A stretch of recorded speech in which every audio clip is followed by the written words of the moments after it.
जून 2013 NASA के Swift satellite को पास की एक गैलेक्सी से गामा रेज का एक छोटा बर्स्ट दिखाई दिया।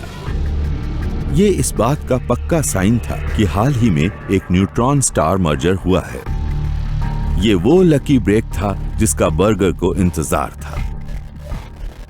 जैसा ही हमें पता चला कि पास में एक गामा रे बर्स्ट हुआ है, तो हम समझ गए कि ये वो मौका है जो कई सालों में एक बार मिलता है। इसमें हम वो मेजरमेंट्स ले सकते हैं जो हैवी मेटल्स के बनने को टेस्ट करने में काम आएंगे। जैसे ही स्विफ्ट को बर्स्ट के बारे में पता चला, हबल स्पेस टेलीस्कोप उन इमेजेस को कैप्चर करने के लिए एक्शन में आ गया।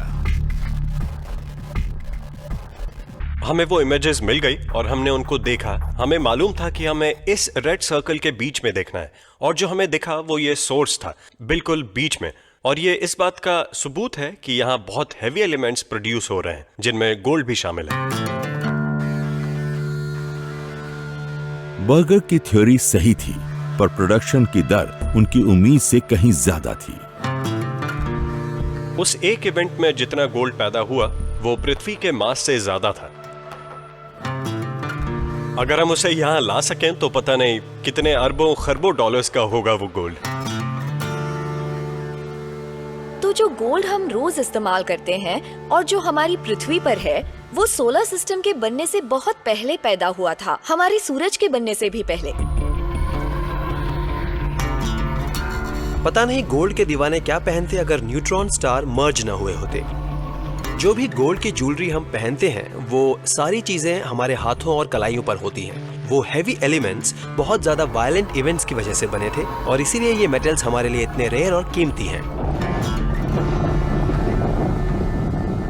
अगली बार आपको कहीं पर कोई गोल्ड से ढका हुआ दिखाई दे, तो उससे कहना कि वो न्यूट्रॉन स्टार से थैंक्स कहे। ये सब उन्हीं की वजह से हो पाया है।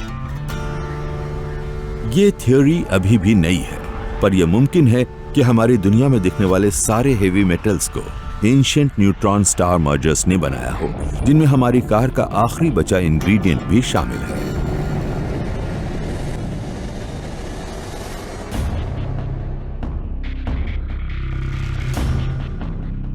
पर ये सारे एलिमेंट्स अब स्पेस में तैर रहे हैं।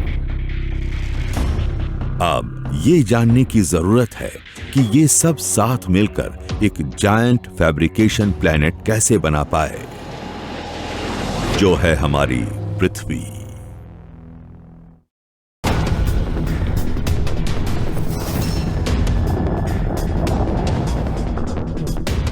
पृथ्वी के जन्म से पहले आपकी कार कुछ ऐसी दिखती थी। गैस और स्टारडस्ट का एक बड़ा घूमता हुआ बादल, एंशिएंट स्टार्स के फटने के बाद बची हुई चीजें।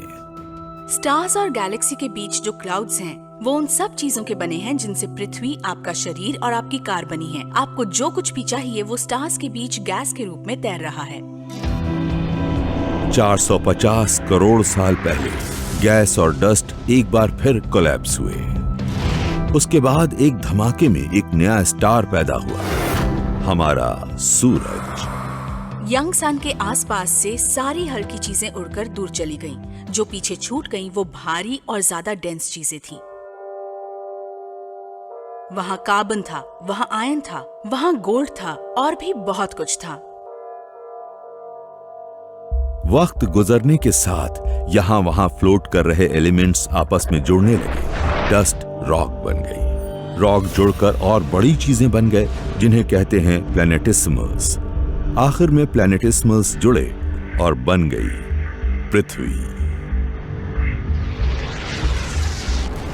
हमारे प्लैनेट का जन्म उन सब इंग्रेडिएंट्स के साथ हुआ जिनसे कार बनती है, पर वो इंग्रेडिएंट्स एक दूसरे से बिछड़ने वाले हैं।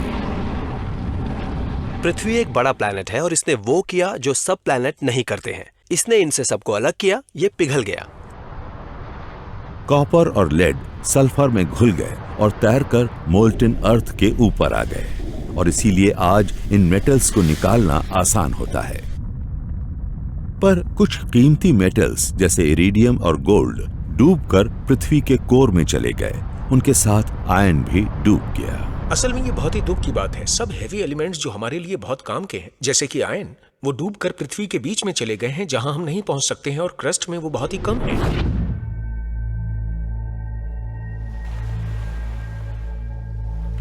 380 करोड़ साल पहले समंदर बने और पृथ्वी की सतह पर मौजूद बचा खुचा आयन भी पानी में घुल गया। असल में समुद्र में इतना आयन था कि पृथ्वी का रंग आज की तरह नीला नहीं बल्कि हरा होता। शायद पृथ्वी के क्रस्ट की किस्मत में आयन का नहीं होना लिखा था, पर फिर अचानक ही एक बचाने वाला सामने आया, ग्रीन स्लाइम। मैं आपको कुछ रॉक्स दिखाना चाहता हूं जो हम हाल ही में साउथ अफ्रीका से लेकर आए हैं।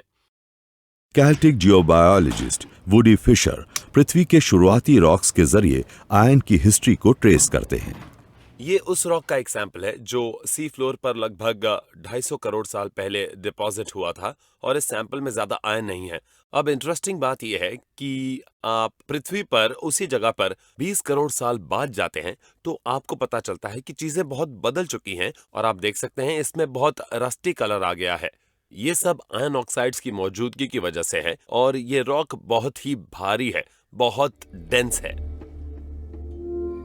पृथ्वी का जियोलॉजिकल रिकॉर्ड इतनी जल्दी और इतना ज्यादा क्यों बदल गया?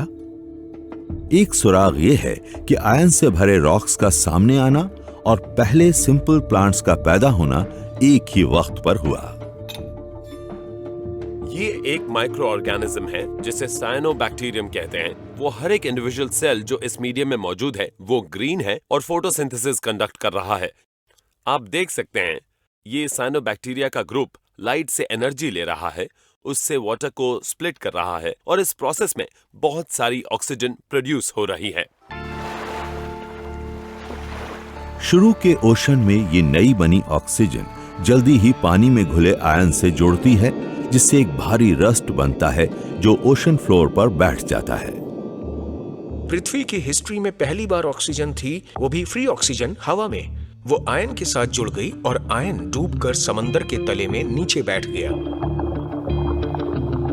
ये एंशिएंट रस्टी डिपॉजिट्स वो आयन ओर हैं जिन्हें हम 200 करोड़ साल बाद खोदकर कार्स बनाने में इस्तेमाल कर रहे हैं। तो चाहे वो कार बनाने का प्रोसेस हो, आयन ओर की माइनिंग हो, सबसे पहले कदम का एक अहम हिस्सा था जीवन। आपको इन चीजों के इवॉल्व होने का इंतजार करना पड़ा ताकि आपकी जरूरत के रॉ मटेरियल की कंसंट्रेशन बढ़ सके।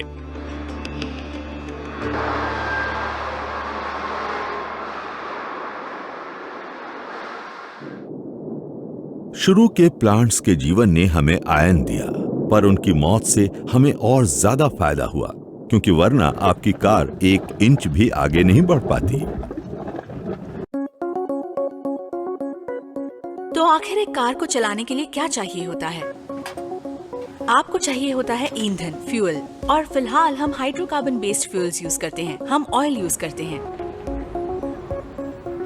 असल में ऑयल करोड़ों साल पहले मर चुकी प्लांट लाइफ का अवशेष है। मुझे ये सोचकर हैरानी होती है कि जब आप अपनी कार चलाते हैं तो आपकी वो कार खत्म हो चुकी एंशिएंट लाइफ पर चलती है। इन हाइड्रोकार्बन्स को प्रोसेस करके हमारी कार के टायर्स और इंटीरियर के लिए रबर और प्लास्टिक भी बनाया जाता है।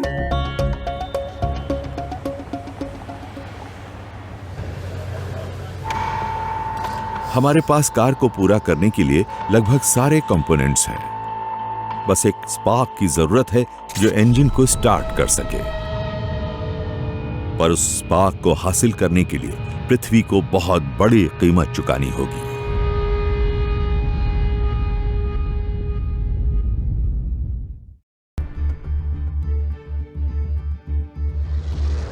साढ़े 6 करोड़ साल पहले पृथ्वी के क्रस्ट में एक कार बनाने के लिए सुपर टफ मेटल्स के एक खास ग्रुप के अलावा बाकी सभी जरूरी मटेरियल्स हैं। ये एक स्पार्क प्लग है और ये ऐसे काम करता है कि यहां इस गैप से 1 लाख वोल्ट्स गुजरते हैं और उससे आपकी मोटर के सिलेंडर में गैसोलीन वेपर इग्नाइट होते हैं। इस टिप को बहुत मुश्किल कंडीशंस झेलनी पड़ती हैं और इसीलिए ये बहुत ही ज्यादा मजबूत मटेरियल की बनी होनी चाहिए। और जो मटेरियल इस स्पार्क प्लग में होता है वो दरअसल एक मेटल है, इरिडियम।